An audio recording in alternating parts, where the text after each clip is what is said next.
Әбіш Кекілбаев әкеміздің бір сөзі бар еді. Біреудің қуанышында қуанбайтын жанға Алланың құты қонбайды. Ал басқаның бағын бағаламайтын жанға Алланың бағы қонбайды деген. Осы шаңырақтағы қуаныш деп қуанып келген әрбір мейманға Алланың құты, екі баламыздың басында бақты бағалап келген жанға Алланың бағы бұйырсын. Ұлдарыңыз тұлымды болсын, қыздарыңыз бұрымды болсын. Осы тойға келген барша қонаққа дәл осындай дүбірлі той жұғымды болсын. Қош келдіңіздер. Қадамдарыңыз құтты болсын. Қазақ осы құда бол деп қинайтын, құдаларын құдайындай сыйлайтын халық қой. Бізге қыз беріп, құдай деген бес әріпке соңғы бір әрпі жетпей, төрімізден ойып тұрып орын алатын құрметті құдаларымыз міне келіп жатыр деген хабар алып жатырмыз. Ал енді сол құдаларды бар екенімізді көрсетіп, нар екенімізді көрсетіп, шашуымызды шашып, сән салтанатымен жақсылап қарсы алсақ па дейміз. Олай болса мен ортаға Тойбастар театрын шақырайын.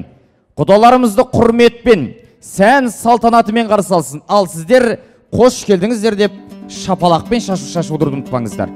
Той құтты болсын.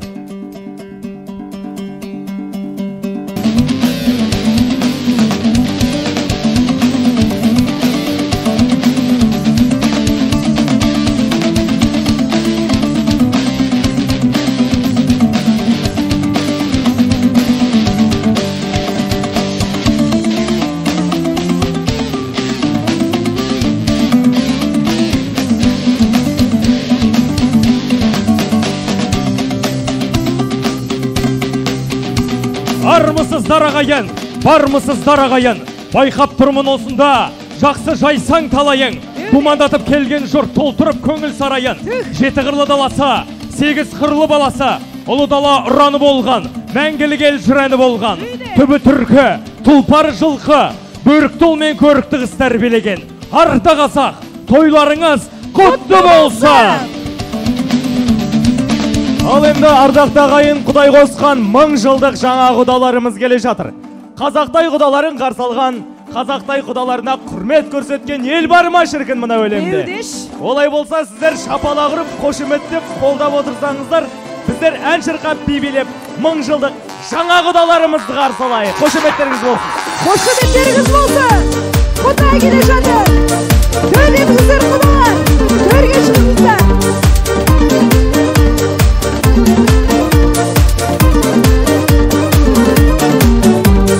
Айналайын қарағым алтыным ай-ай, ақ жүзіңді көргенде балқыдым ай-ай.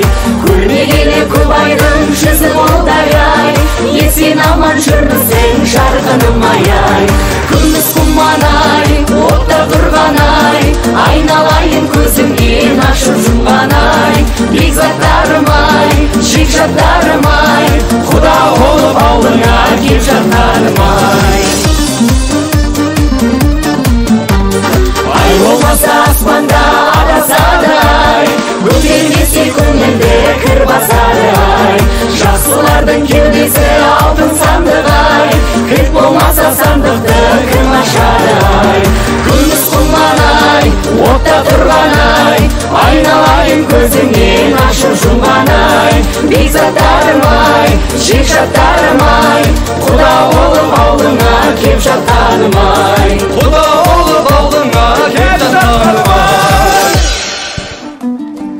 Төрлетей құдалар, төр сіздердікі. Төрлетіңіздер құдалар, келген қадамдарыңызға гүл бітсін. Қанеке құдалар, кішкене жоғарғы тұрайық. Қазір 2 жасымыз келеді. Алыс қырдан ат шаптырып 6 қазан ас берген. Ағайын боп елге келіп, дүбірлетіп, бәйге беріп, қыз алысып, қыз беріскен, құда болып жүз көріскен дана халықпыз ағайын. Ендеше құдалар, келіп жеткен қадамдарыңызға гүл бітсін. Ал құдалар, келген қадамдарыңызға гүл бітсін дейміз тағы да. Мына той төріне қарай шығып жайғасып отыра беріңіздер. Қазір ортада болатын 2 жастың қызығын сізбенен біз боп бірге тамашалайық, бірге қарсылайық деп отырмыз ардақты ағайын. Қош келдіңіздер. Келіңіздер. Үстел басына жайғасыңыздар, төр сіздердікі. Төрге шыққандарыңыз құтты болсын дейміз әрине. Құда көрсем жыланып тұрады ішім, құдам менің ырыстың бұлағысың. Қазанымда қайнаған қазғартам, құрт қаймағым, бәрі де құдам үшін деген халықпыз ғой. Құдаларымызға арнап бір туғау шапалақ ұрып қояйық ардақты ағайын қанекей. Ай бәрекелді. Ақ шіркіндейм да жігіттер. Қыздар. Біздің Алтай қатарының алда. Түх. Әулетінің мақтанышы. Не дейді? Жүрген жері той думан. Білімімен де, білегімен де елдің алды бола білген. Ақылға бай жігіт. Көңіліне көркі сай жігіт. Бұлайша айтқанда, бүгінгінің серісі қазіргінің төлеген емес пе жігіттер? Серлерім, қазақта жігітке жетенерде аз деген. Егер сөзіне ісі сай жігіт болса, ортаға шықсын. Бағанадан бері мақтаған жігіттеріңізді мына жиналған дүйім жұрт көргісі келіп тұр. Мына сіздердің сөздеріңізге сенгісі келіп тұр.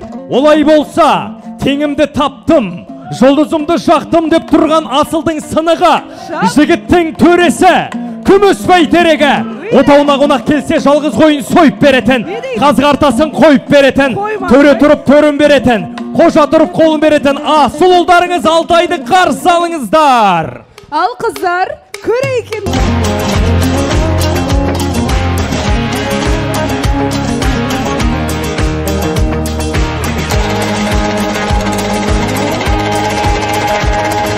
Әндеп айдың баласы,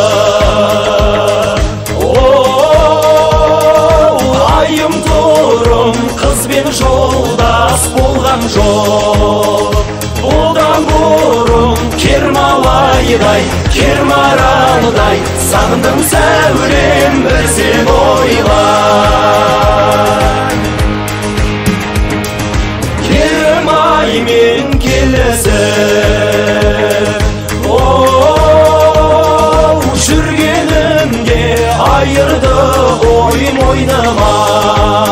Салып құрық кермалайдай, кермараныдай, сағындым сәулем бір сен ойлай.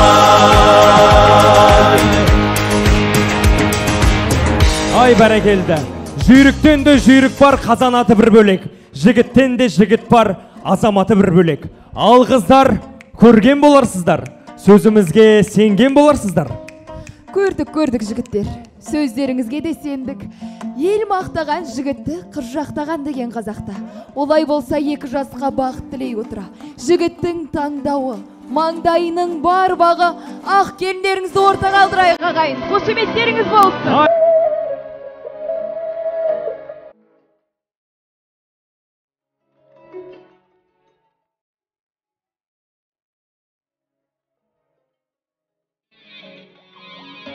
Ортамызда төлеген тұрсын зорғай ақо,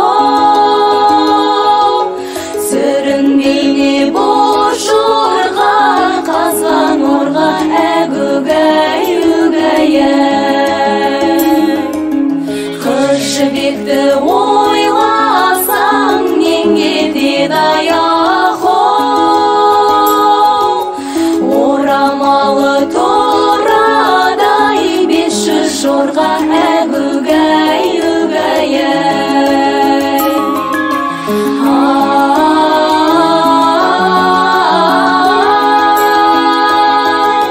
Айың тусын оңыңнан, жұлдызың тусын соңыңнан, қосылған бүгін екі жас, жақсылық ерсін соңыңнан. Қыз жібек енді келгенше, келін боп үйге енгенше, даяр етіп қояйық, салдырып сарай өзгеше. Ай бәрекелді, айдай ақ жаулықтың артындағы айдай сұлу ақ келіндеріңіздің ақ дидарын көруге бәріміздің де асығып тұрғанымыз рас. Ендеше, ешкімнің бақсасында піспейтін, ешкімнің уысына түспейтін, әуелетіп ән салса, даусы алты қырдан асатын, бүгінгі ақ келіндеріңіздің ақ дидарын ашатын Мұқағалидай серіні ортаға шақырайық.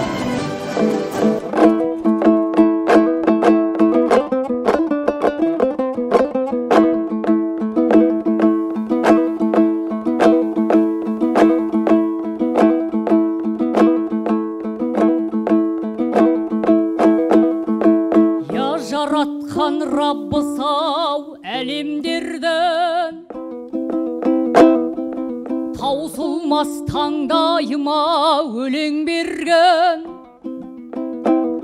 жиналған жамағатқа басым дейіп, келіннен бұрын өзім сәлем бердім. Жүрсін бай ағам дүйімелдей шақырмаса, осындай ағайындай көрермедім. Алтай балаң ақ келін әкелмесе, мен бүгін бет ашарға келермедім. Қадамы құтты болып ақ келіннің, көп ұзамай атансын шебер келін. Ал ағайындар қол соғып қойыңыздар, бұл тілек қабыл болсын үгәй дегендерің ай.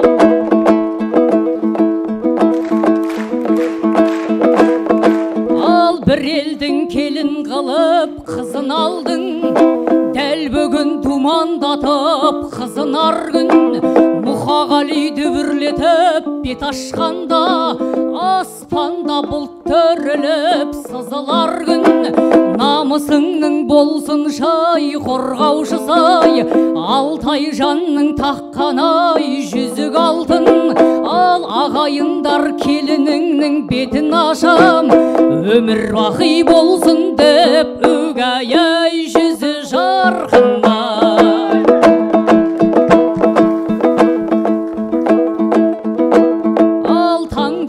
Жыр төгілсей тақылдаған, атадан асып туар ақылды адам. Ағайындар көрімдіктей аямаңдар, үй болып жатқан кездей батыр балаң. Үй болып жатқан кездей батыр балаң. Шапалақтар соғылсын шай үгәй шатырлағанай.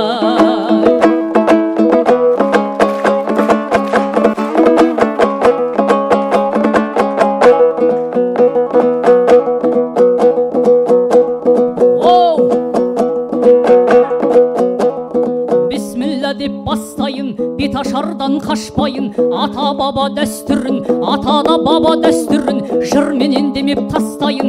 Сәлемнен еш жалықпа, алыспен көкке шарықта, тойыңа сенің жиналған, тойыңа сенің жиналған. Сәлем бер мына халыққа, осы отырған барша жамағаттың құрметіне иіліп білен сәлем сол.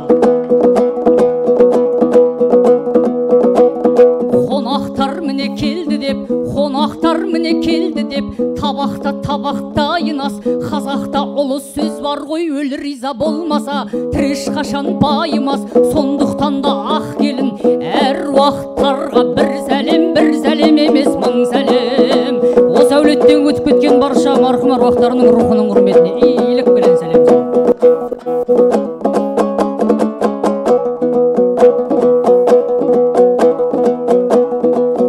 Шалған самайын, қадір тұтқан ағайын, анау тұрған атаңыз, анау тұрған анаңыз.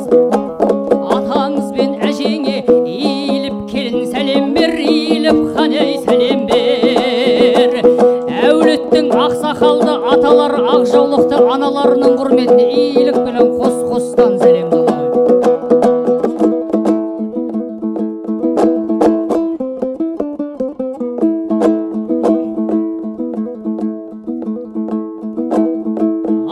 Ағайындар сұрасаңдар жырды түнне,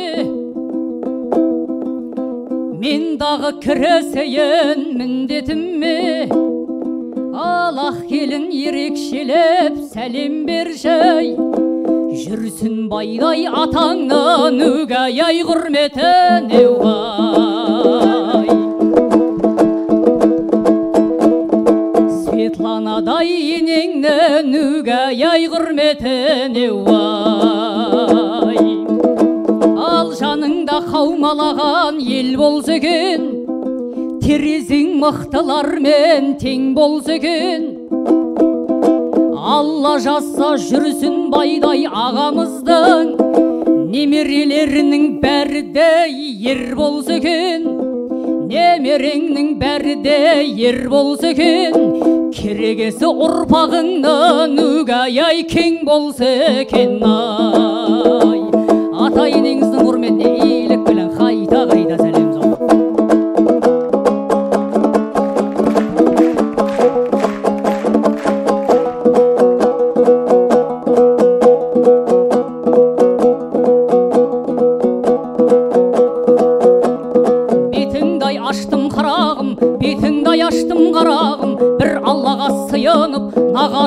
ана келгенде қалмасын шабыт тыйылып, анау тұрған нағашы артық қой оның бағасы. Жинейленіп жатқанда көрімдікке берері, бір қара шығар шамасы. Нағашын саған қарасар, оны мен кімдер санасар. Осы тойға шашуын көтеріп келсе жарасар. Әулеттің нардай нағашыларының құрметіне иіліп берен сәлем салам.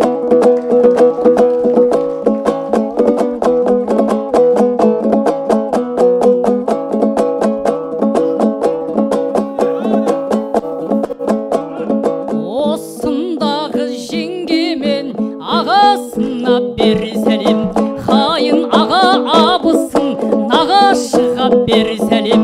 Бәрін айтта бірін айт, осы тойға жиналған қазақ дейтін халықтың баласына бер сәлем, баласына бер сәлем.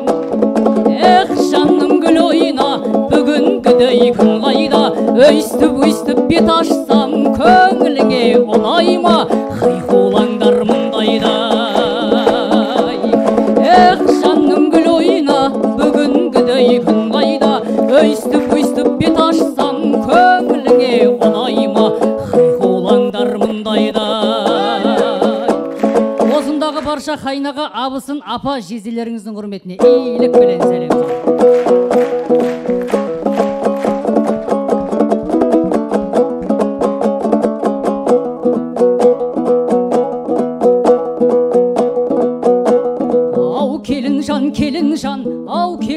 Келін жан, айтқан әнім өлеңім, ұнағанға бер сәлем. Сәлеміңді беруге жеңгелерін алтыннан, шыдағанға бер сәлем. Бәрін айтта бірін айт, мың жылдыққа жарасқан, әзілдесіп тарасқан, құда менен құдағи, құдаларға бер сәлем. Әулеттің ежелгі құдағилардың құрметіне иілік білін қос-қостан сәлем салам.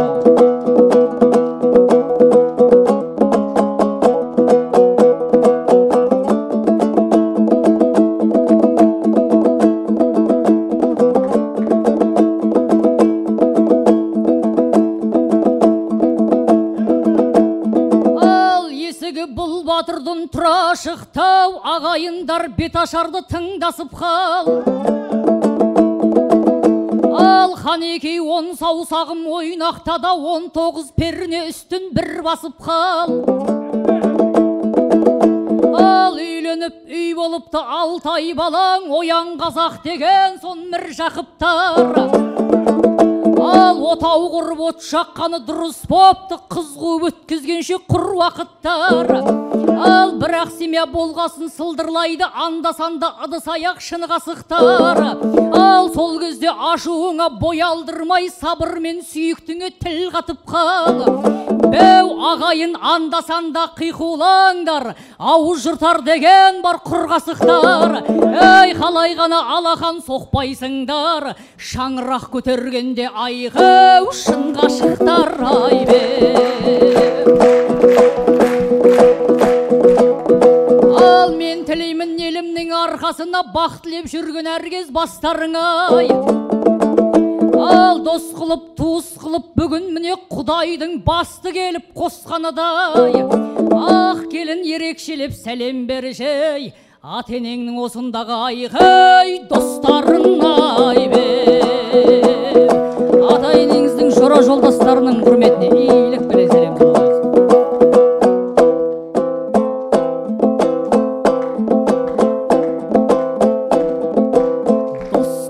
Достар көп, бәрі-бірдей болмайды. Алтайдың достары асқырып қол бұлғайдай. Қиналған сәтте досымды іздедім, досымнан ешқашан үмітті үзбедім. Көрмесем сағынам, іздесем табылар, қошемет аямай достармен құрбылар. Жарыңыздың барша жора жолдас коллектив құрбы құрдастарының құрметіне иілік берін қайта сәлем саламыз.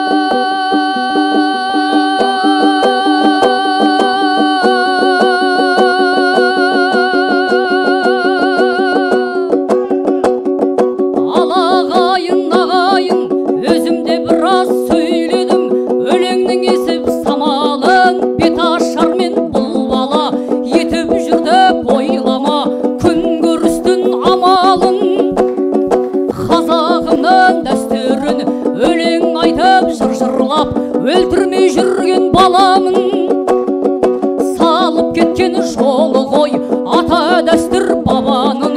40 күн тойын тойлаған ортаймаған қазаның, тойларың тойға ұлассың, тойларың тойға ұлассын, мәртебесі биік қазағым ай, ай, ай, ай.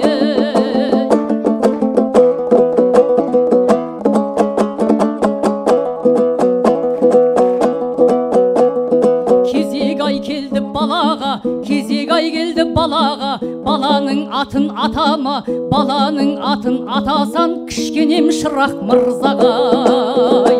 Осындағы барша қайын іні, қайын сіңілеріңіздің құрметіне иілік біле сәлем саламын. Келін келін шаршама, қол аяғын талса да, иіліп сәлем бере ғой осы отырған баршаға.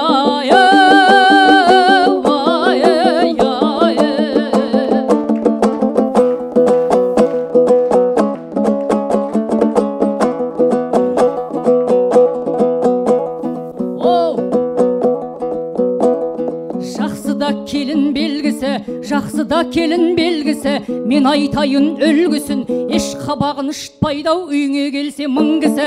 Жақсыда келін белгісі, әзілдесіп жарасып, қалжыңдасып тарасып, дүнияның орман түлкісі. Жаманда келін белгісі, жаманда келін белгісі, мен айтайын үлгісін, тарыс тұрыс жүрісі үйіне келсе бір кісі.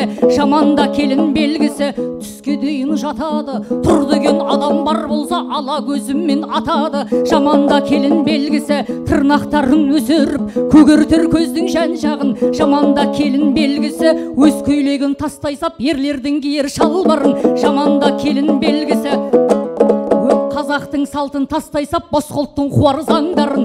Айналайын келін жан, айтпады деп насихат, арманда кетіп қалмағын, арманда кетіп қалмағын, енеңнен сұра қалғаны.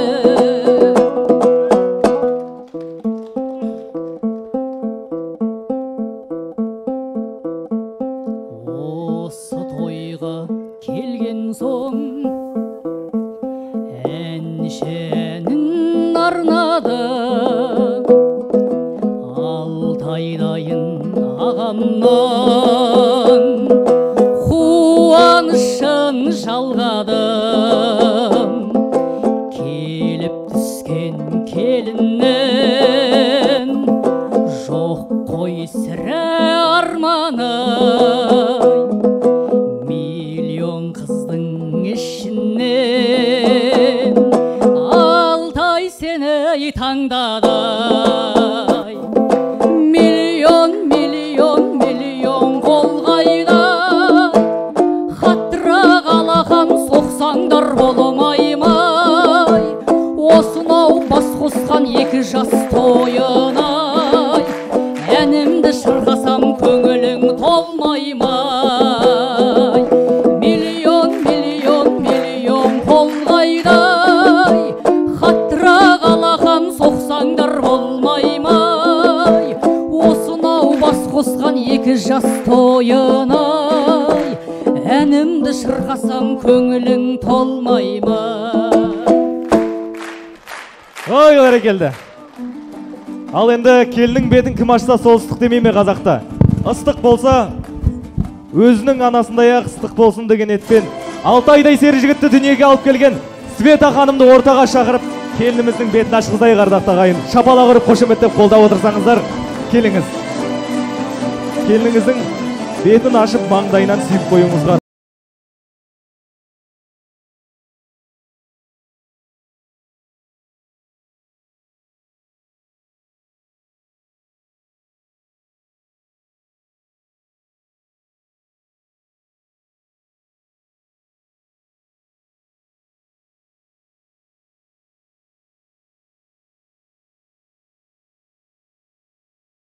Ардақты ағайын. Ай, бәрекелді, келін құтты болсын. Ал енді жаңадан бері өзінің сүйікті жарына тамсана қарап тұрған сері жігітімізді шапалақ ұрып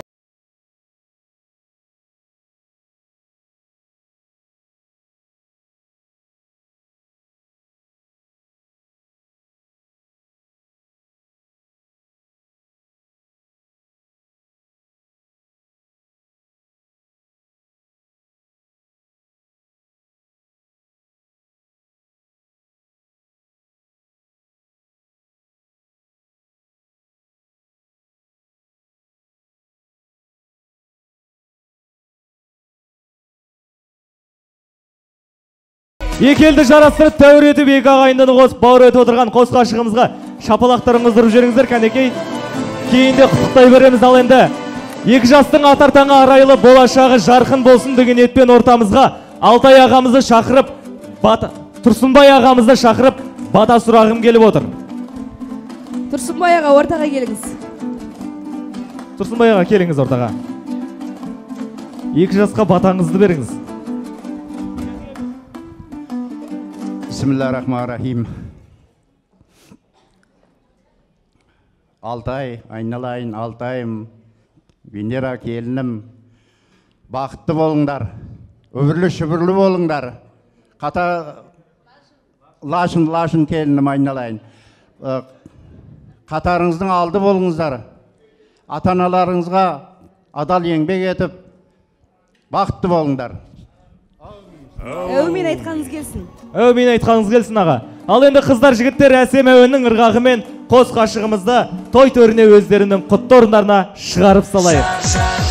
Тойларыңыз құтты болсын.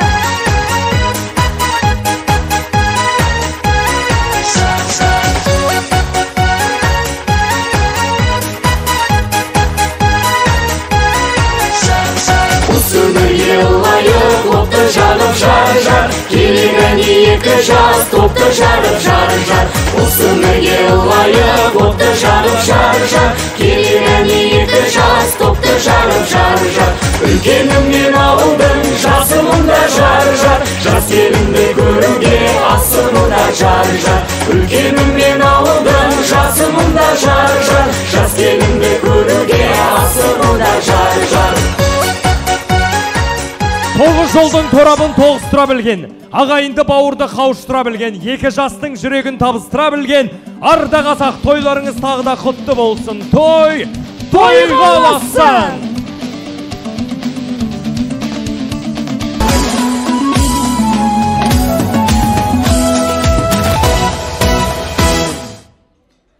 Арма.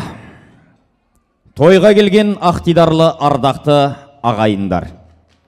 Аса қамқор, ерекше мейірімді, әлемдердің Раббысы Алланың атымен тойларыңызды бастауға рұқсат етіңіздер. Қуаныш баршаңызға құтты болсын ағайын.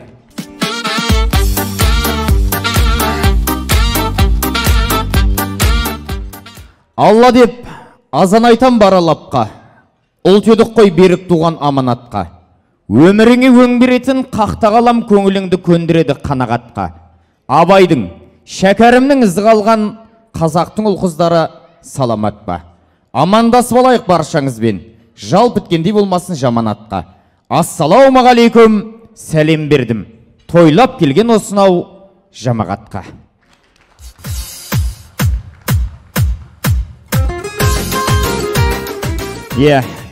Кез келген бозбалаға бір елге күйеу болу қақ.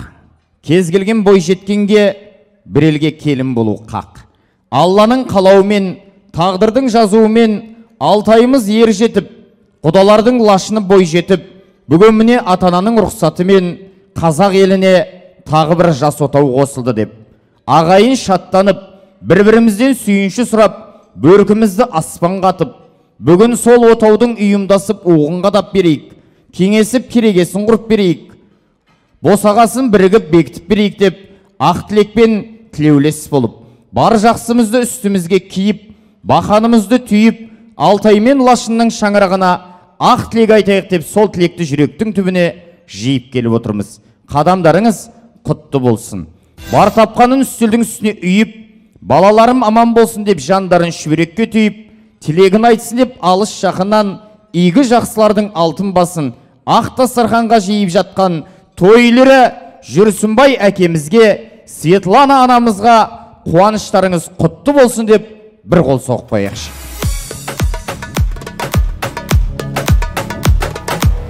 Түсінген адамға мынау біздің жақтың, мынау қыздың жақтың тойы деп бүгін бөліп жаратын той емес. Екі бала қосылды деп екі әулет шаттанып жатыр. Олай болса той иесі деп құда мен құдағиды атауға әбден қақым бар шығар. Қызым бақытты бол, сүрінбе жаңылма, қадамыңды қара жерге, бақытыңды Алтайдай ерге, тағдырыңды өсіп өнген осынау елге тапсырдым деп, төрімізден ойып тұрып орын алып жатқан құдамыз Шегендік әкеміз бен Гүлнара құдағиға да той құтты болсын деп бір қол соғып қояйық ағайын. Рахмет. Жылқы кісінескенше адам сұрасқанша дейді халық. Осы қуаныштарыңызды басқарайын деп, қаласы жайнаған өмір, заводы қайнаған темір, Теміртау шаһарынан мен келіп отырмын. Есімім Нұрхан. Мен де әкеден анадан, әке тұрып ұлы сөйлегеннен, ана тұрып қыз сөйлегеннен бездеген тәрбиені алған болатым. Сондықтан осы тойларыңызды үлкендердің алдынан өтіп, сол кісілердің бата тілегімен бастатып алғанды жөн көріп отырмын. Өйткені үлкенге қол берсең де жарасады, үлкенге жол берсең де жарасады, әрине үлкенге тон берсең де жарасады дейтін халықпыз. Үлкеннен дәметпеген Құдайдан дәметпейді дейтін халықпыз. Олай болса әулеттің үлкендерінің ақ тілек ақ батасымен салтанатты түрде тойды бастатып алайық. Тұрсынбай әкемізді, Зілиха анамызды, Мақсат ағамызды ортаға шақырайық. Әулеттің үлкендерінің ақ тілек ақ батасымен тойымыздың түндігін ашайық. Келіңіздер, әулеттің үлкендері. Менің сыйлайын саған жауқазындардан, өріп күл сезім. Ару қалқағыз, жаным қалқағыз, жауқардан теріп, таққан алқағыз, сезімнің... Тамаша, міне сіздердің бата тілектеріңізбен балаларымыздың басына батпандай бақыт тілеп тойлап келген ағайынға осындай қуаныштың жұғысты болуын Алладан тілектеп ақ бата сұрап тұрмыз. Жол кімдікі? Апам бастасын.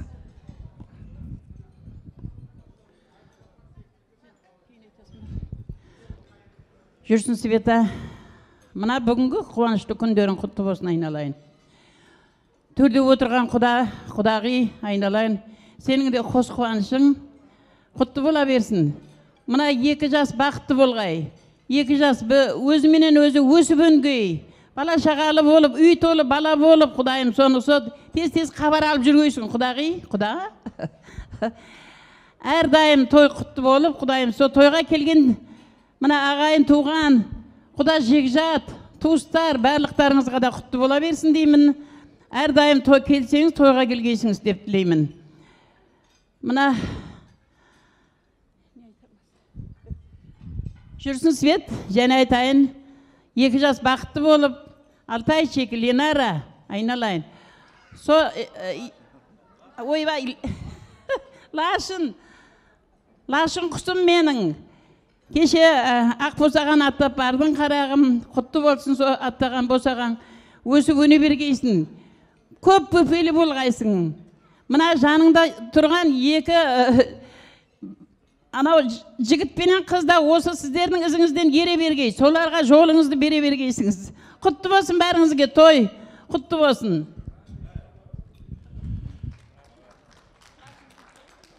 Құрметті тойшы қауым, мынау бүгінгі той құтты болсын бәріңізге. Жүрсін Света, айналайын. Мынау тойларыңыз құтты болсын, 2 жас бақытты болсын, аман болсын, алдарыңызда аман сау жүрсін. Мына келіп жатқан жаңа құдалар, келген қадамдарыңыз құтты болсын. Құт береке әкелсін құдайым Алла. Бәріңізде осы тоймен құттықтаймын. Ассаламу-алейкум, құрметті тойшы қауым, құдағайлар, айтылған тілектер қабыл болсын.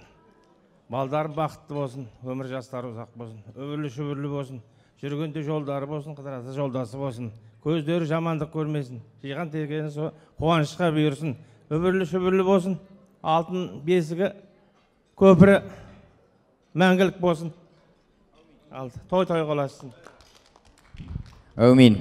Асқартау әкелеріміздің, алтын құрсақ анамыздың міне ақ тілек ақ батасымен дүбірлі тойымыздың салтанат түрде басталғанның белгісі болсын деп, той басталды деп хабарлап жатырмыз.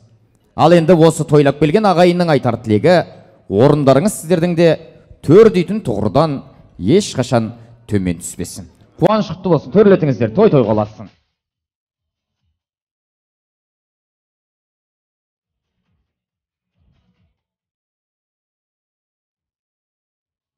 Рахмет. Қариясы бар елдің қазынасы бар дейді халық. осындай қазыналарымыздың ақ тілек ақ батасымен той дастарханы салтанат түрде ашық. Ал енді алдарыңызда астарыңызды ала беріңіздер, қысылмай, қымсынбай, басып. Бүгін осы тойларыңызға мен де бөтен емеспін, құда балаларыңызбын ғой.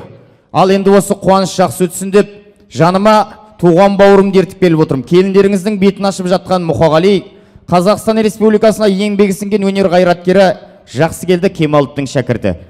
Төкпек үйдің, шертпек үйдің атасы болған Тәттімбет атындағы өнер колледжінің түлегі.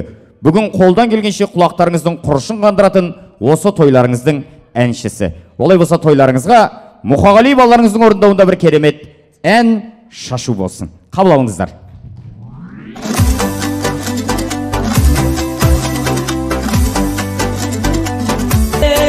Әнімді айтылай, жүрмін шалқылай, саған халқымай, әнімді айтылай, жүрмін шалқылай.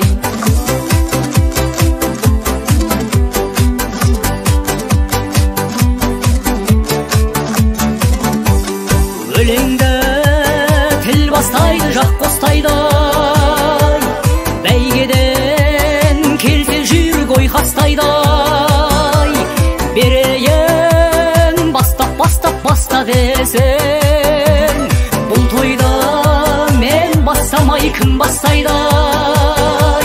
Ей саған халқымай, әнімді айтылай, жүрмін шалқылай. Ей саған халқымай, әнімді айтылай, жүрмін шалқылай.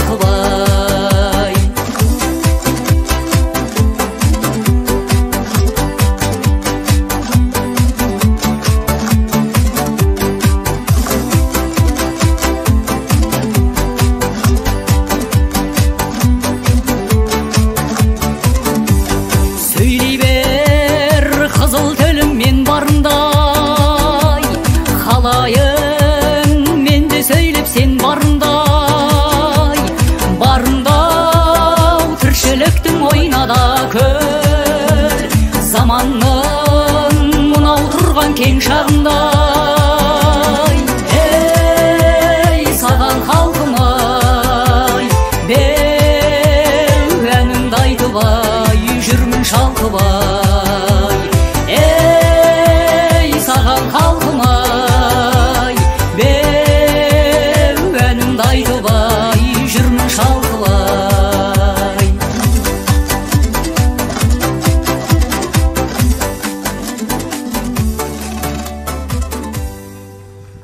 Рахмет.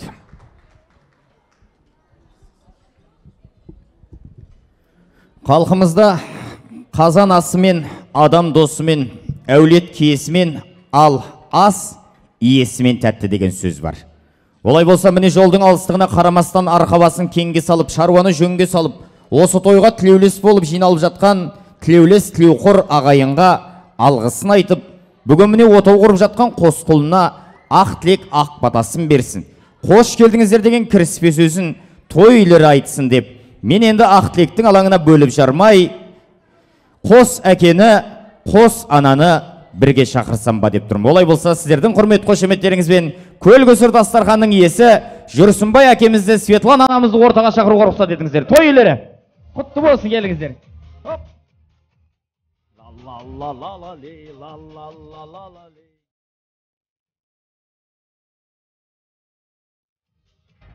Той құтты болсын жөке. Той құтты болсын апа. Рахмет. Той беріп жатқандарыңыз естеріңізден шығып кеткен жоқ па? Жөке? Той беріп жатсыздар. Онда той беріп жатқан адамның жүрісі де той беріп жатқан адам сияқтың жүрісі болу керек қой. Мына жүрістеріңіз той беріп жатқан адам жүрісі емес жөке. Базарда продукт іздеп жүрген адам жүрісі ғой мынау. Алдың қарба қалай жүрсе соңғысы солай тартады дейді қазақ. Мына қонақтардың барлығы екеуіңізге қарап бой түзейді. Сондықтан той беріп жатқан адам сияқты бір билеп, күліп шығайықшы. Қайтадан шақырайын. Жақсылап бастайық. Тамаша. Рахмет. Сіздерден де өтініш ағайын. Мынау доллар күнде көтеріліп, бензин күнде көтеріліп, азық-түлік күнде көтеріліп жатқан уақытта ағайын туысты Астанаға жиып дүбірлетіп той беру екінің бірінің қолынан келе бермейді. Ал енді біз той үйлерінің шапалақпен бір көңілін көтерейікші. Тойларын қарсылайық. Опа! Опа! Опа!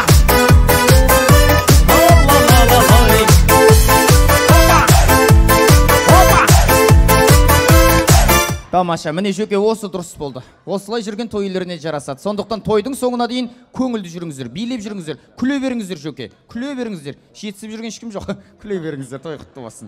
Иә, жаңағы би жөке репетиция болды. Қазір қайтадан музыка қоямыз. Сіз барып құдағиыңызды, ал апам барып құдасын ертіп келсе бір нұр үстендір емес пе? Ал біз жақсылап бір қол соғып қояйық. Құда мен құдағиды билеп алып келейік жаңа.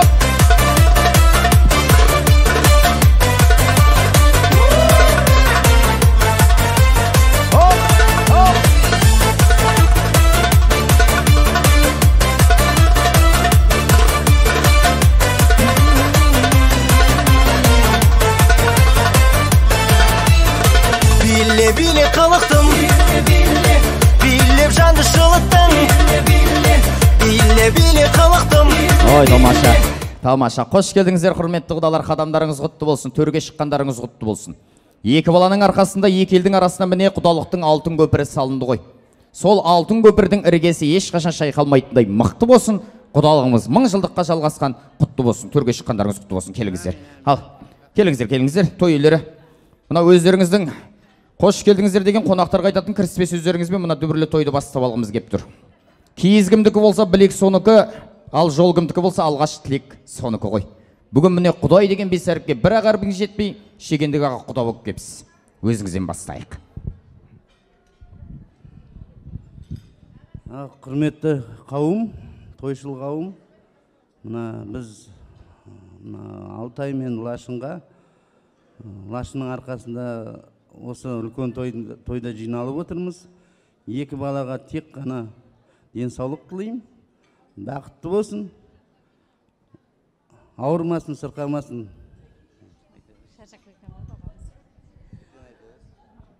Ал енді мен Лашынның анасымын, жаңа таныстырып өттіп.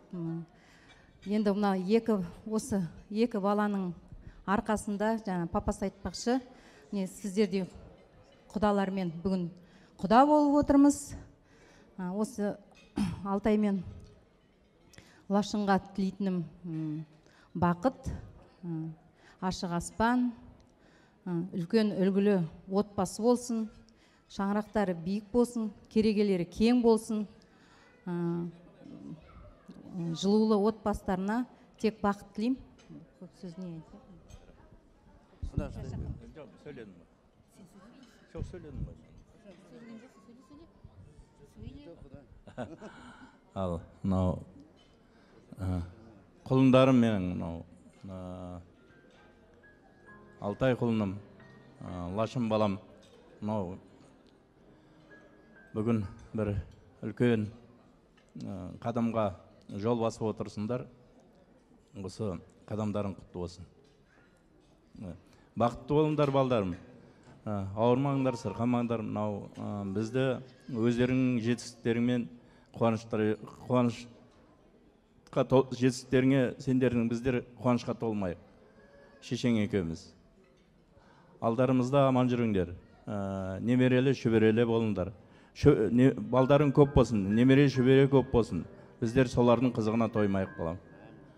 Жақсылық тілеймін сендерге. Тек қана бақыт, үлкен жетістіктер, ойланған ойларың мен армандаған армандарың биік шыңдарына жете беріңдер балдарым. Бақытты болыңдар. Құлындарым Алтай, Лашын, екеуің міне бүгін шаңырақ көтеріп, үлкен өмірдің бірінші қадамын жасап отырсыңдар. Сол үлкен өмірдің, үлкен мерекенің кейіпкері ретінде міне көріп отырсыңдар. Анау құдалардан бастап, әулетіміздің үлкендері, нағашыларың, өз туыстарың, құдалар, друзья Алтая, коллеги Алтая, біздің достар, қаншама адам осы сендердің қуаныштарыңды бөлісуге келіп отыр. Айналайын, Лашын, айналайын, Алтайым. Бұл сырттан көрген адамға көптің бір тойы сияқты көрінеді. Бірақ біз үшін бұл бүгін көптен күткен ақ түйенің қарны жарылған күн.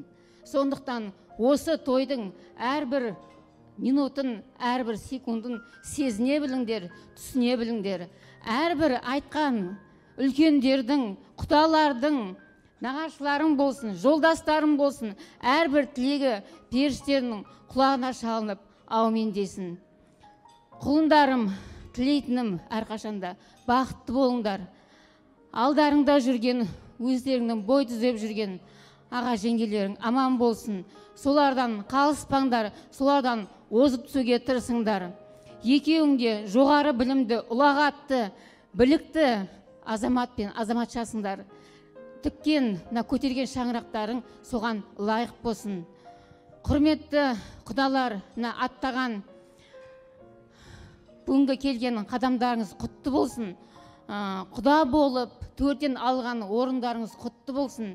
Әрқашанда үйлеріңізде осындай берекелі, қуанышты дастархан жайылып, әрқашанда туған туысқандарыңыз, жақындарыңыз, іштегі, дүздегі бәрі аман болсын. Құрметті әулетіміздің үлкендері, тәте, көке, аға, Марияш тәте, құдай көршім, жолдастарым, кенже, марқұм болған қайнымның бала-шағалары. Бүгінгі алтын уақыттарыңды бөліп, осы біздің қуанышымызға, ізгі тілектеріңізді білдіріп келгендеріңізге көп рахмет айтам. Құдалар, құрметті құдалар, қазір құдалығымыз 100 жылдық, 1000 жылдық емес, мәңгілік болып жатыр. Сіздер жай құда емес, қазір туған туыстайсыздар. Нағашылар, рахмет алтын уақыттарыңызды бөліп, біреуіңіз Қызылордадан, біреуіңіз Алматыдан, Көкшетаудан келіп жатсыздар. Қадамдарыңызға гүл бітсін. Друзья Алтая, коллеги, друзья детства, друзья студенческие, коллеги, которые год с лишним работали и уже так сдружились, что пошли 20 человек сегодня за столом. Спасибо вам, ребята, молодежь. Спасибо, что уделили такое время свое, в такое время, когда всем на все время не хватает. Спасибо вам, низкий поклон от нас всех. Мне құлыным Алтай Лашын. Осындай құрметті қонақтар, уақыттарын бөліп, сендердің қуаныштарын бөлісуге келіп отыр.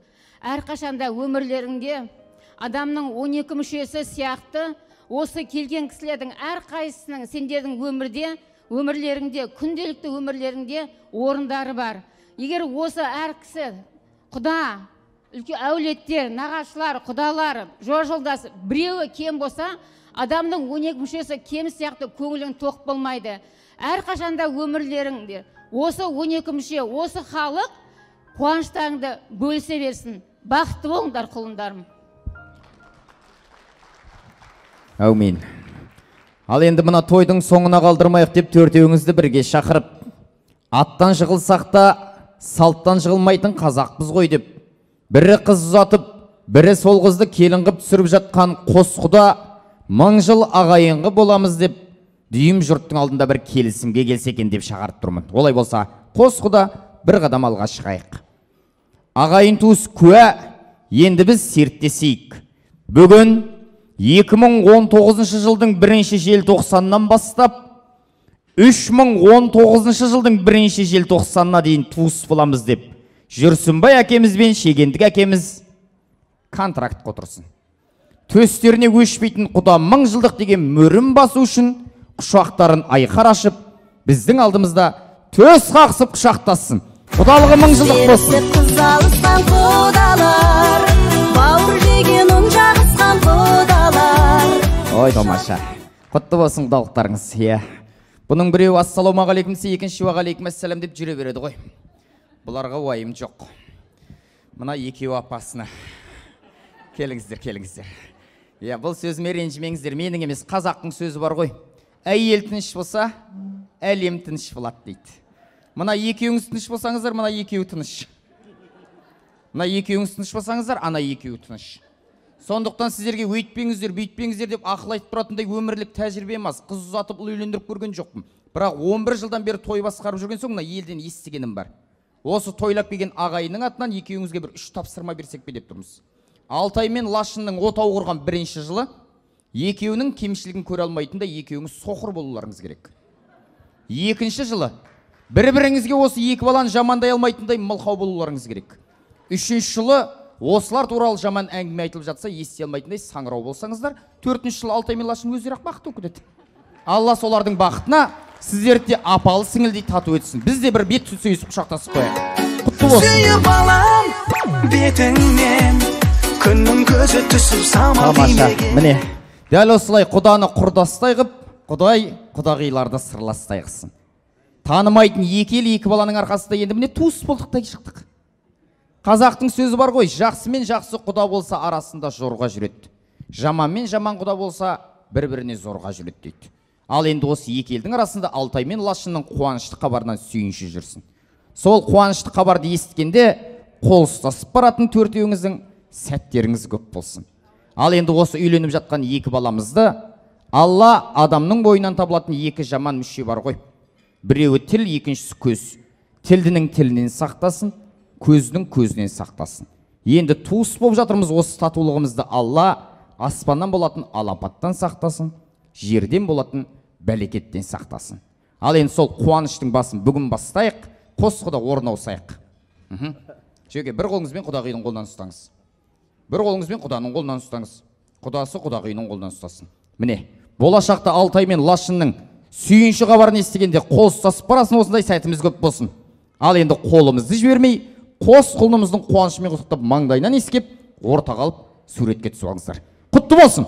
Бақытта, шаттықта, есендікте, саулықта өтсін өмір жылдарымыз толы болып байлыққа. Бақытта, шаттықта, есендікте, саулықта өтсін өмір жылдарымыз толы болып байлыққа.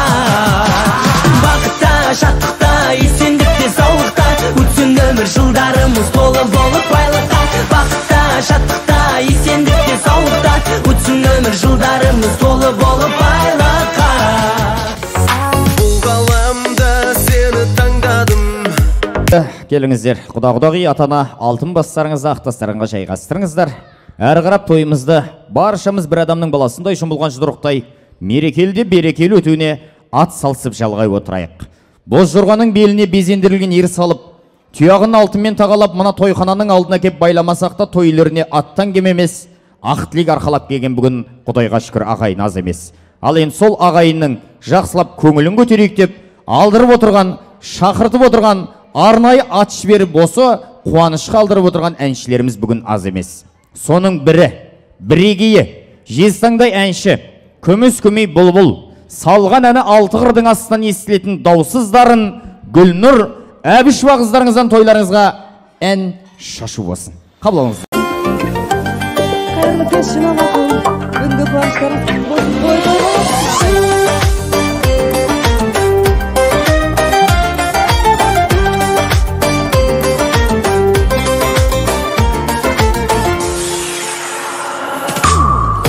Күткен ақ тілекпен, армандаған тәттілікпен, думан тойын басталды ағайын. Жан-жанында қуаныштан құда жекжат құрақ ұшқан, босамасын достан маңайын. Аман болсын айда күн, бозылмасын қаймағын.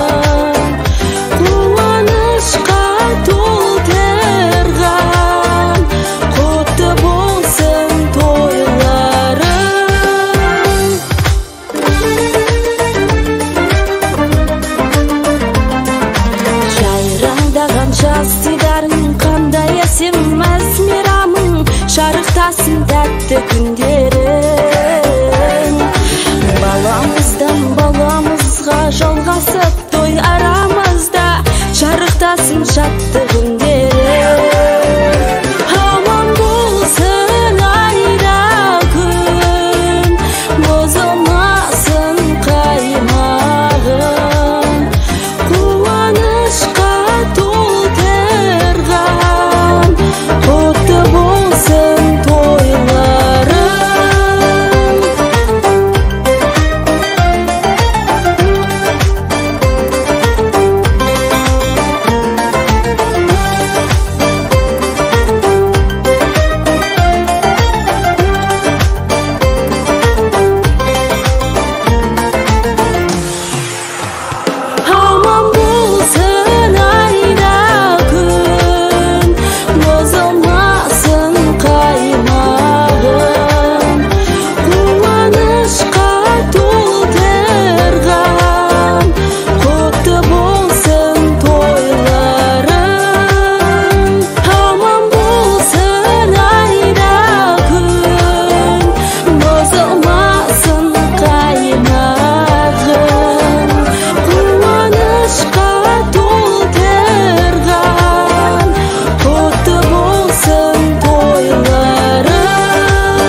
Рахмет. Әбишева, Гүлнұр қыздарыңызға бір қол соғып қойсаңыздар жаратса да ғайып. Рахмет. Бақытты Алладан әркім әртүрлі сұрайтыны қақ. Біреу жыр жазып сұрасам, ал бірі ән шырқап сұрап жатады. Бүгін тойлары алысқа қатшы беріп, жақынға атшы беріп, өздеріңізді той қалдырып, сіздердің айтар тілектеріңізбен балаларының басына батпандай бақ сұрап отыр. Бір жырында Қадыр Мырзалы қақтан бақытты бұлай деп сұрады. О тіршілік, не берсең де арнап бер, алтын балық ілінетін қармақ бер. Бақ берде бармақтай сол бақытты бас тұрар, батпандай бір салмақ бер. Және дос бер, айтқанымды мақұл дер, жүйрік берде соған шыдар тақым бер. Мен жазбаған, жұрт жазбаған жыр сыйлап, жүректерге соны қатын ақыл бер. Алда күтіп тұрса мені биіктер, шуағыңды шапағатты құйып көр, абыроймен даңқыңды да аямай, және соған майыспайтын иық бер деп сұрап еді Алладан. Бүгін Алтай мен Лашынның құрып жатқан осы жас шаңырағына әрбір күні шаттыққа толы болсын. Дендеріне саулық, бастарына байлық тілеп кеп жатқан ағайынға да разы болған тойлерінің тартар сыбағасын алдырайық. Елге келетін қанға да, үйге келетін қараға да сыйлап тартатын. Жесек тісімізге, жемесек түсімізге кіретін. Ет дегенде бет барма деп аңсап жейтін асымызды алдырайық. Тойлерінің жиған тергенің қазы қарта жалжай ағып, бал табаққа салып өздеріңізге сұнайық. Сіздер сол бал табаққа бармақты аямай батырыңыздар. Табақтың түбі көрінгенше тауса жеңіздер, тоя жеңіздер. Тойлерінің тартуы, сыбағаларыңызды қабыл алыңыздар. Астарыңыз дәмді болсын ағайын.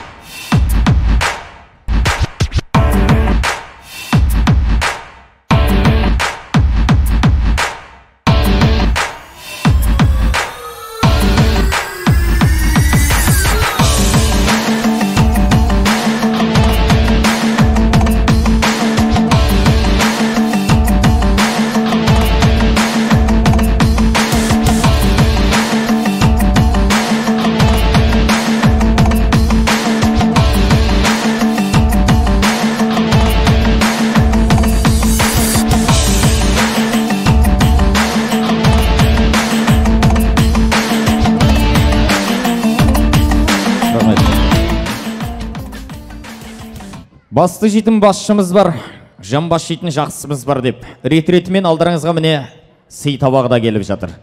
Жігіттеріміз жапырақтап жақсылап етін турасын, бір-біріне үлестіріп үлгерісін. Ас кеп жатқанда ақ тілек беріп ағайынның мазасын алмайық. 3-4 минут үзіліс. Жақсылап әнге құлақ тұрып, дәмнен алып отырыңыздар. Астарыңыз дәмді болсын. Іштеріңізге ел қондырыңыздар. Тауса жеңіздер, тоя жеңіздер. Шалақын құл екеулі өсиет қылып ет, іс түссе басыңа, мойыма жасыма, қанағат қыл тәубе қыл алдыңда қасыңа деп. Ал енді сол ас келіп жатқанда ешқайда көңіл бөлмесін. Жақсылап іштеріне ел қондырсын деп міне азғана үзіліс беріп жатырмыз. Бірақ енді үзіліс деп қазақтың құрғақ қасық аужыртар деген сөзді еске түсіп, ағайын туысты бір жалықтырып алмайық деп. Дәмнен алып отырған ағайынның құлағының құрышын жақсы бір әнмен қандырайық деген ниетпен мен ортаға Гүлнұр қыздарыңызды шақырайын. Сіздердің тойларыңызға әннен шашу шашсын. Ән тыңдап, дәмнен ал.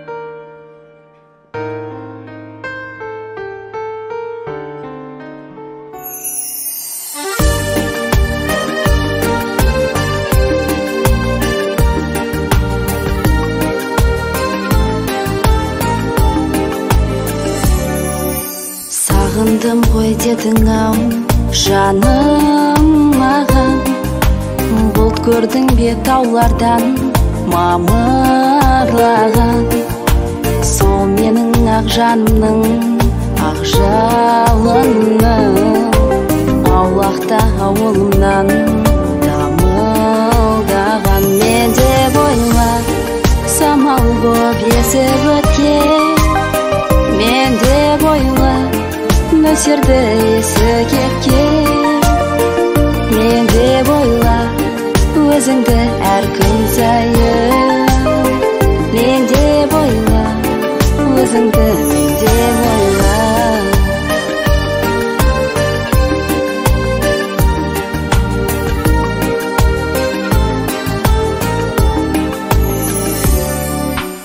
Естідің бе аспанның күрсінгенін? Сол менің саған деген тылсым демім. Ұйықтап жатса оянсын, ояу болса, көңіренген жанды білсін дедім. Мен де бойға самал боп есіп өткен, мен де бойға нөсерді есі кепкен. Мен де бойға өзіңді әр күн сайын, мен де бойға өзіңді, мен де бойға.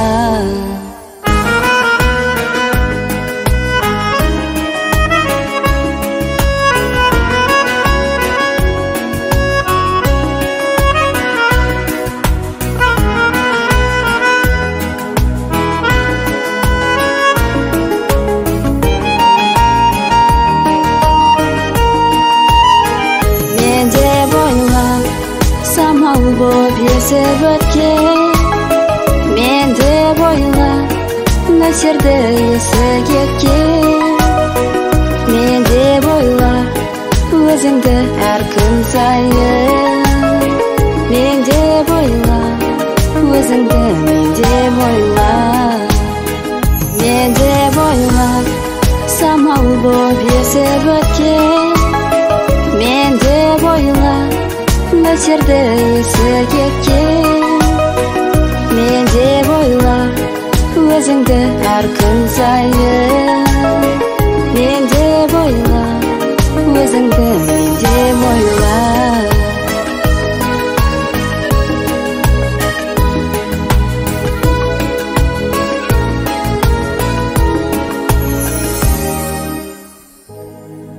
Рахмет.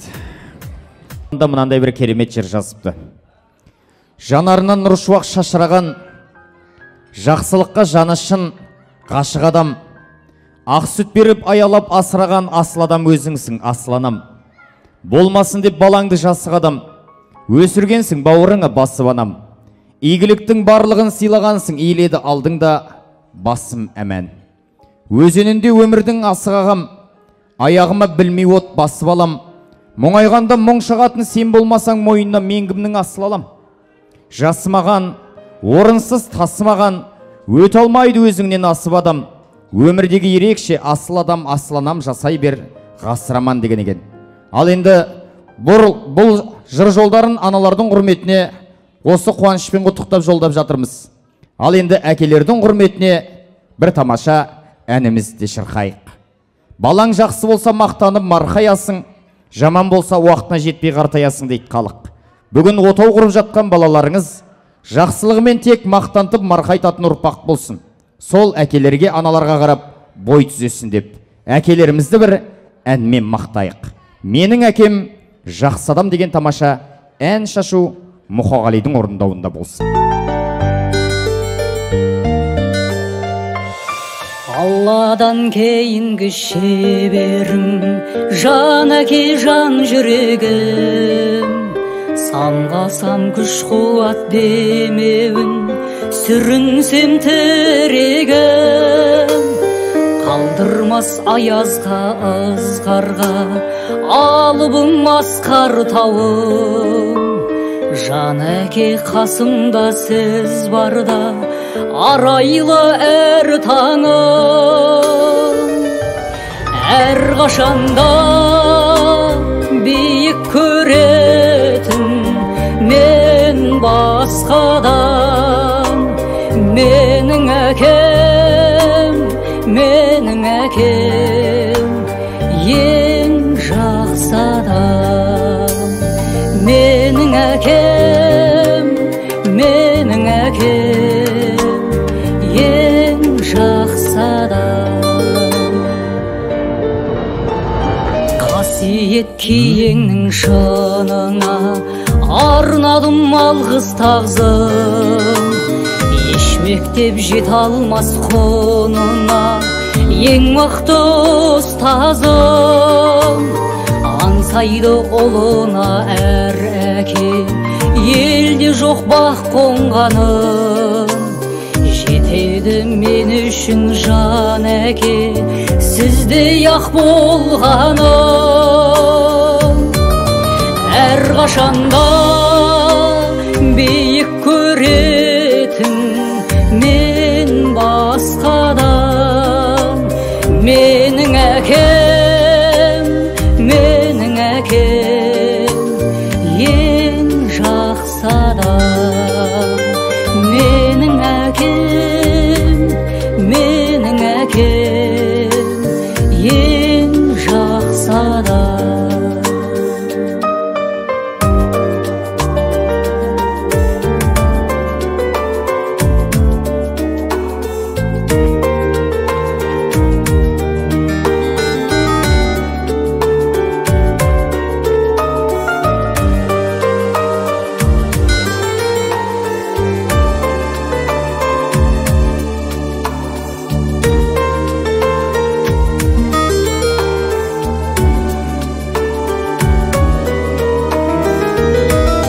Әрқашанда биік көретін мен басқадан.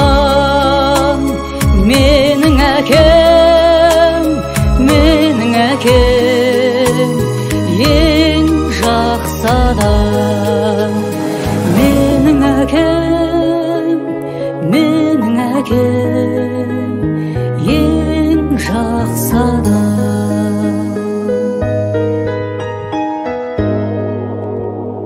Рахмет.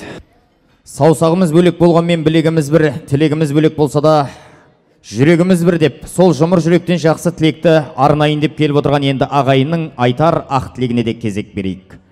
Енді осы тойда айтылатын алғашқы тілектің томағасын сыпыратын қадірлі меймандарды мен ортаға шақырам.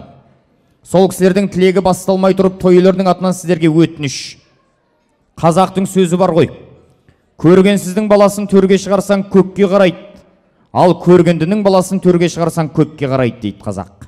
Бүгін көргенде елдің ұл-қыз екенімізді көрсетіп, бір-бірімізді сыйлап, тілек айтып жатқанда сол тілекке мойнымызды бұрып, құлағымызды түріп, ішімізден әмин деп дұға жасап отырайық ағайын.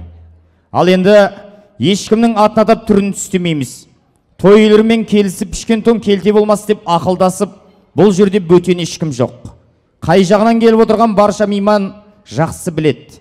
Бас ауырып балтырсыздай қалса жанашыр болып жанынан табылады деген тек жақындарды жидық, туыстық қатынасымен ақ тілектің алаңына шақыра берейік деп шешім қабылдадық. Күләш Ахметова апамыз бір жырында мынандай шумағын жазды. Қазақты жамандама қазақ бала, қазақ деген бұл дүниеде азақ қана. Мәңгілік аясында жер үстінде қазақтың жанашыры қазақ қана деді.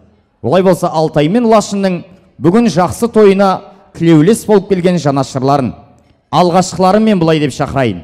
Осы қуанышқа Алтайдың атасымын, әжесімін, аға жеңгесімін, апа жездесімін деп келіп отырған туыстары бастап шықсын. Ағайындар қайда? Ақ тілектің алаңына билеп келейік. Жаңылыңе ұнайма, жаным күлайна, кешегідей күн қайда. Үсті бән салсам көңіліңе ұнайма, билеу керек мұндайда, биле жаным күлайна. Ақпараққа хат жаздым, қалам алып күлайна, жүрек сырын қозғадым, әнге салып күлайна.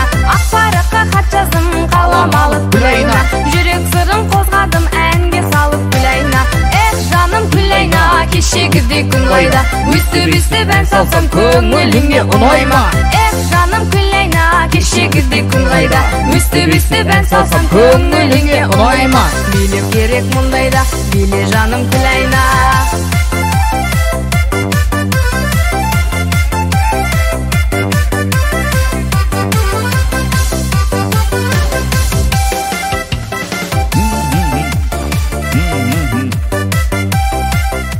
Рахмет.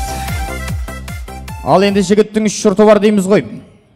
Ақ тілектің алғашқысы болып енді Алтайдың өз жұрты айтсын деп жатыр. Нағашылар емес. Келіңіздер туысқандар. Сөз өкпелеп қалатын қазақ жоқ, бірақ жол өкпелеп қалатын бар ғой аға. Кім бастайды деп сұрау менің міндетім. Өзіңізден бастайық апа. Ал құрметті туған туыстар, құда-құдағилар, жаңадан келіп атқан құда-құдағилар, келген қадамдарыңыз құтты болсын. Мынау құдалықтарымыз мың жылдық болсын. Мінекей бүгін үлкен бір себеп, біздің Алтай баламыз қолына құсын қондырып, біздің әулетімізге бір отбасы қосылып жатыр. Алтай, Лашын, мынау шаңырақтарың биік болсын, керегелерің кең болсын. Мына осы Ермаковтар әулетінің тек қана үлгілі отбасы болып жүре берсін. Лашын, өзің бір ардақты ана бол. Осы әулетіміздің ертеңгі күні үлкен дара анасы болуға жазсын өзіңе. Тек бақыт тілеймін отбастарыңа. Мынау енді ағам мен Света өздеріңе мынау келіндерің құтты болсын, келіннің аяғынан деп өздеріңе қызмет етуге жазсын, қызметі бұйырсын. Тәте, көке, аға, сіздерге де қуаныштарымыз бәрімізге ортақ. Осындай қызық қуанышымызда бөленіп жүре берейік. Тойларымыз тойға ұласа берсін.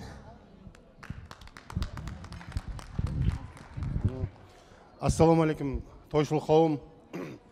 Ассалаумағалейкум, құдағайлар. Бүгінгі мына төрлеріңіз құтты болсын.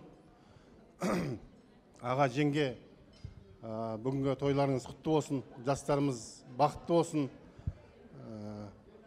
Өмір жастары ұзақ болсын. Алла тағала екі дүнияның бақытын нәсіп етсін. Ал, дендеріңіз сау, өмір жасыңыз ұзақ болсын, тойларыңыз тойға болсын. Рахмет. Ал, құрметті қалайық, Алтай, Лашын, біріншіден осы міне Света Жүрсінбай, мен ағам, жеңгем. Мен осы Света Жүрсінбайдың жиен қарындасы боламын. Бүгінгі тойларыңыз құтты болсын, осы екі жас бақытты болсын. Осы сіздердің еңбектеріңіз, осы Әлбек, Линара, Алтай, Лашын, осы бәрі бақытты болсын. Құдайым, солардың қызықтарын көре беріңіздер, бірге көрейік. Главный, сіздердің денсаулықтарыңыз мықты болсын. Сол әрқашанда келсек, тойға, думанға, сол жақсылыққа келейік. Құрметті құдағайлар, сіздерді бүгін құда болған төрлеріңізбен құттықтаймын. Сіздерге де мықты денсаулық тілеймін. Жұмыстарыңызда табыс болсын, семьяларыңызда аманшылық болсын. Сол бәріңізге бар жақсылықты тілеймін. Осындай тойда кездесіп отыра берейік. Той тойға ұласын, тойымыз жақсы өтсін. Осы Алтай мен Лашын бақытты болсын, үбірлі шүбірлі болсын. Сол жақсы жұмыстар істеп, осы әке шешесін қуанта берсін. Рахмет көп-көп.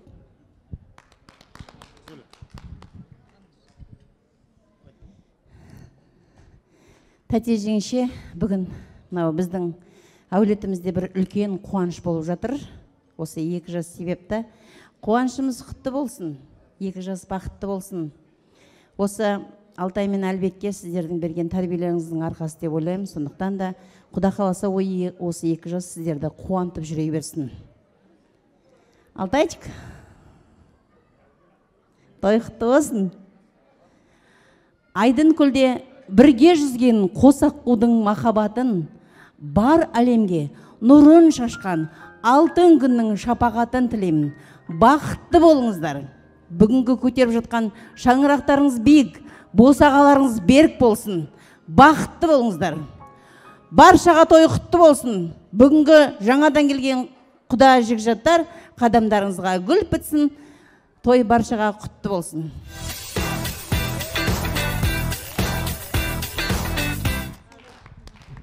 Алтай, Лашын, самое главное денсаулық, остальное все придет. И счастья вам.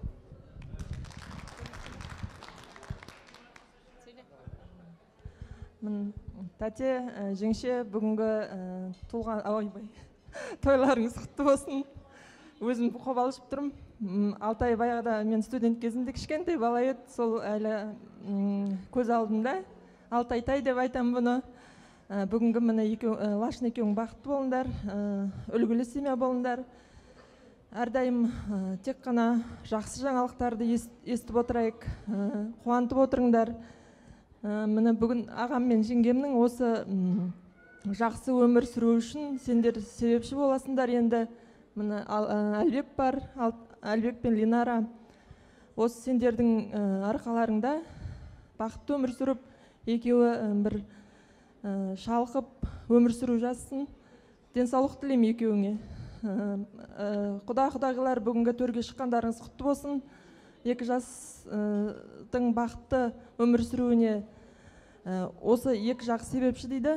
Сол өз үлестеріңізді қосуларыңызды сұраймын.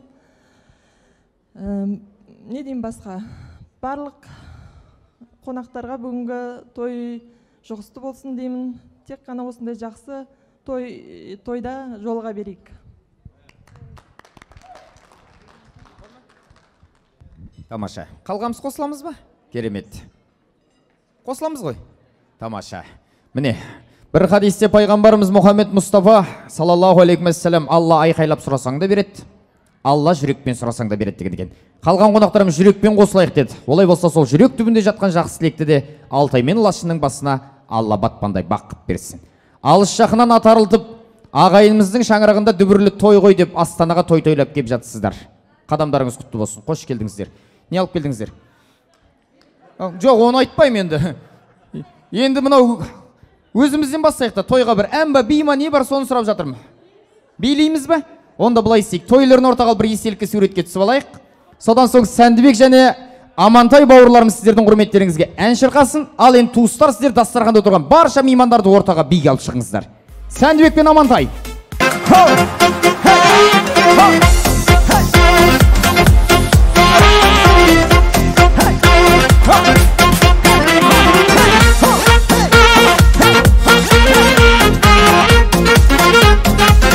Тамаша той құтты болсын, баршамызға ортаға биге келіңіздер кәнекей. Жастар бақытты болсын. Айлар өтер, жылдар өтер, болашағың секірет. Жүрме бекер сүретіндей бұл өмірді екі рет. Жүректегі сенің кілтін жоғалтудан сақта. Дәулетің өсіп шалқыған шақта. Өмір шіркін-ай, тәтті құлпын-ай, атқан жылдарым шапқан жылқыдай. Ойын күлкім-ай, өтер бір күн-ай, өткен күндерім шаққан шырпыдай. Өткен күндерім шаққан шырпыдай. Ай, тамаша!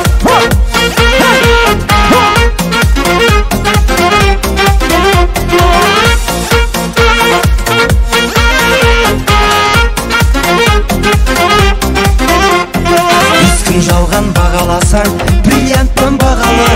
Бүгінгіні санамасаң, төрт-ақ күнің қалады. Мәңгілікке мекендейтін бекетіңді таңда. Адам жолаушы, тағдыр отар ба. Өмір шіркін-ай, тәтті құлпын-ай, аққан жылдарым шапқан жылқыдай. Ойын күлкім-ай, бітер бір күн-ай, өткен күндерім шаққан шырпыдай. Өткен күндерім шаққан шырпыдай. Ай, тамаша!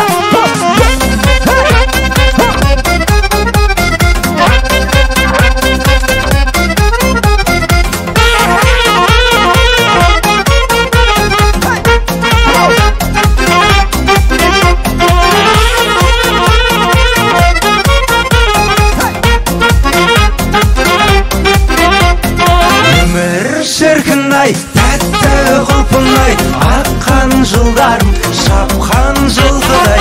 Ойын күлкім-ай, бітер бір күн-ай, өткен күндерім шаққан шырпыдай. Өткен күндерім шаққан шырпыдай. Өмір шіркін-ай, тәтті құлпын-ай, аққан жылдарым шапқан жылқыдай. Ойын күлкім-ай, бітер бір күн-ай, өткен күндерім шаққан шырпыдай. Өткен күндерім шаққан шырпыдай.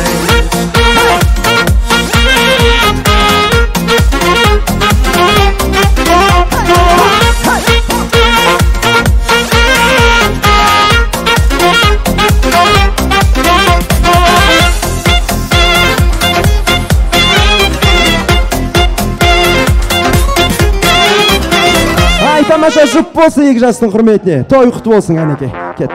Хей, хоп! Жастар бақытты болсын әнеке. Той құтты болсын баршамызға. Хей, хоп!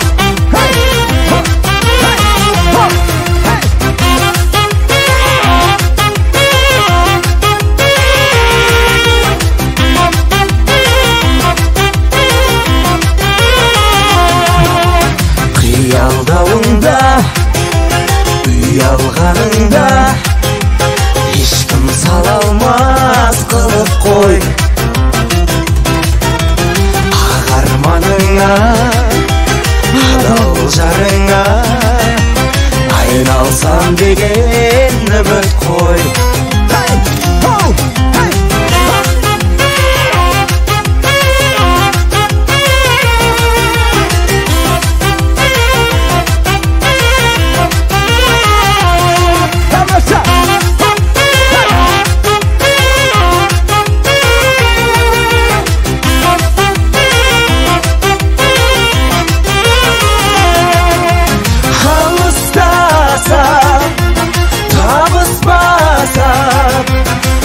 жақтан бақыт таппақпыз. Жібектей сөзі, күн десе көзі, ай десе аузы әппақ қыз.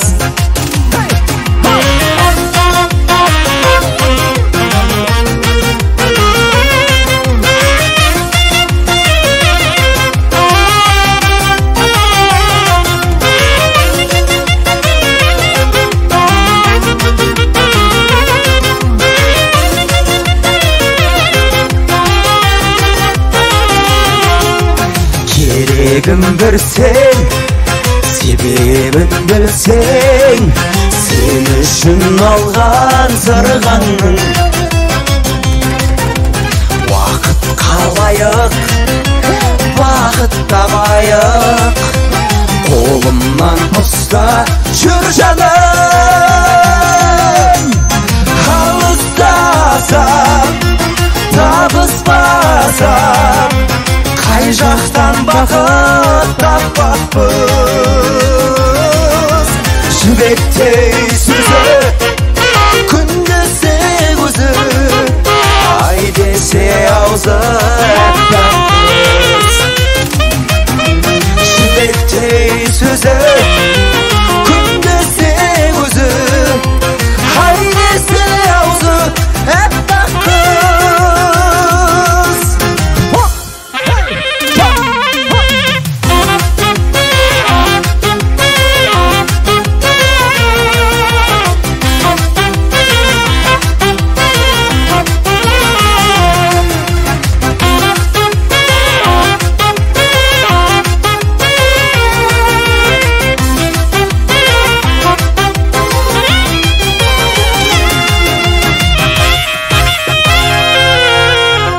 Рахмет, жастар бақытты болсын. Тамаша. Сәндібек және Амантай бауырларымыз. Тойларыңызға осылай керемет ән шашу қылып жатыр. Ал енді жүздеріңізден осылай күлкі кетпей көңілдеріңіз әрдайым көтеріңкі болсын деген ақ тілекпен енді ардақты ағайын тағы да ақ дастарханның басына шақырайық. Келіңіздер, төрлетіңіздер. Ақ дастарханға жайғасайық. Сондай анамыздың ұйықтаса түсінде ояу жүрсе әрдайым есінде жүретін қуанышты сәтіне куәгер болып кеп жатырмыз. Төлеген Айбергенов, бір тойымның болатыны сөзсіз менің. Дәл қай күні екенін айта алмаймын. Бірақ ешкімді де сол тойымда билетпей мен қайтармаймын. 14 ортаға тасталатын ұран сондай, қайта алмайды қартың да бір ән салмай. 25-тің бәрінде сабылдыртам, кемпірлерге қыз күнін сағындыртам. Шабам деген жігітке ат беремін, жанам деген жүрекке от беремін. Мен әйтеуір бар жиған тергенімді бір тамаша той қылып өткеремін. Сол күні біздің үйді бетке ал қауым, ақ тілекті мен бүгін көп қарнадым. Мен Құдайдан тілейін жылап тұрып қазанымда бір асым ет қалмауын деп, арман еткен күні сияқты міне тойлерінің де көптен күткен қуанышына сабақ дейіне сәтімен деп, бүгін баршамыз куә болып кеп жатырмыз. Оның басты себепкері бүгін міне Құдай бір баласын екеу қылып, әулетімізге лашындай ақ келінді түсіріп беріп жатыр. Ағайын аз емес еді, сол ағайынға бір қауым Құда деген ел қосылып жатыр. Олай болса, сол лашынның осы әулетке судай сіңіп тастай батуын тілеп келіп отырған жаңа туыстарымызды, жаңа құдаларды ақ тілектің алаңына билеп келсін деп шақырайық. Жаңа құдалар! Жаңбыр жау,